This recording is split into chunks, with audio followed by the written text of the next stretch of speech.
Hi everybody, welcome to another video on my channel. So I'm out on the golf course here playing a few holes at Brough Golf Club, and I thought I'd send this video because it's just an opportunity to cover something that I feel a lot of club golfers forget to pay any attention to or acknowledge as important.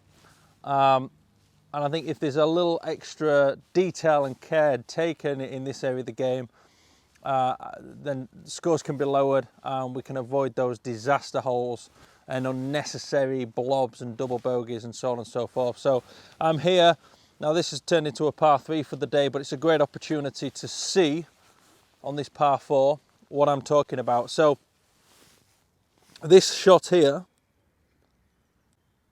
as I scope it, is 128 yards.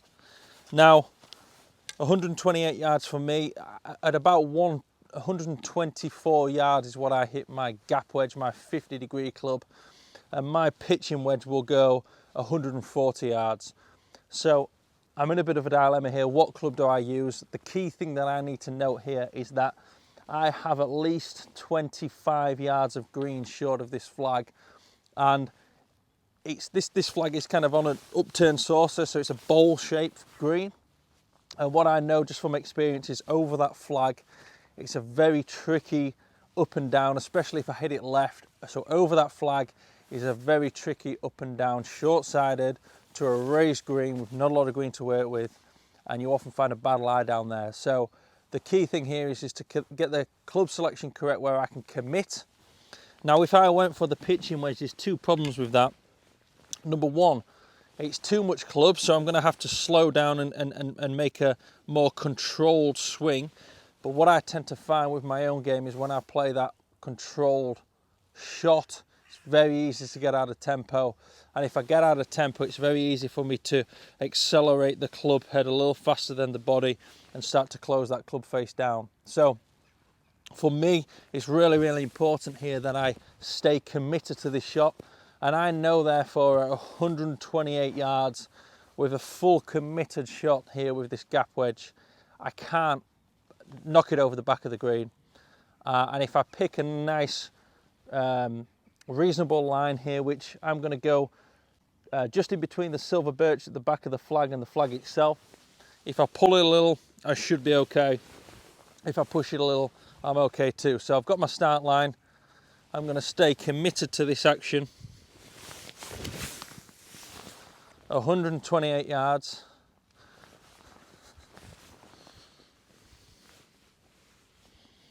Let's give it a go.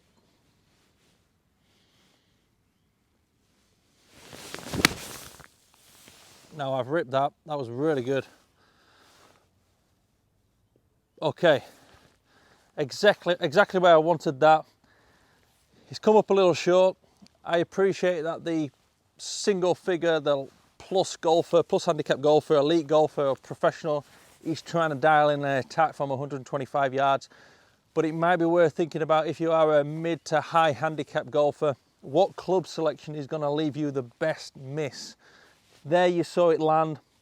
It landed about 5 feet short or 5 yards short and rolled back about 10 yards short. So I've got to put up the green. A 2-putt will give me a nice par. Over the back of the green with the wrong club selection or a pull could have created a situation where I've got a really tricky chip that I panic and buckle on and bail out of and then make a 6 out of nowhere. So really important to focus on that going forward. Let's see if I can make the putt. So you can see here as I approach the green, I've left myself a reasonable putt here. Anything back and left of this pin location is it's a tricky shot for most golfers, so definitely missed in the right place.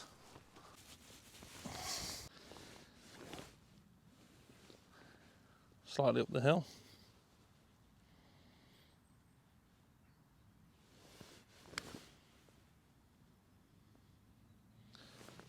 Okay.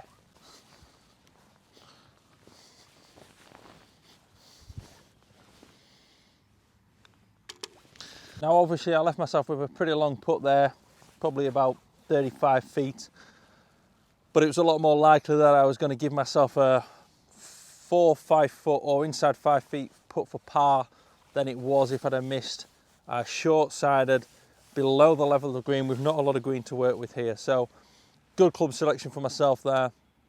Walked off with a par. Really, this is aimed at that mid to high handicap golfer that's wanting to manage their way around a golf course and avoid unnecessary parts of the golf course. I hope that makes sense. If you enjoyed this video, please like and subscribe, and I keep continuing producing this content. Thank you.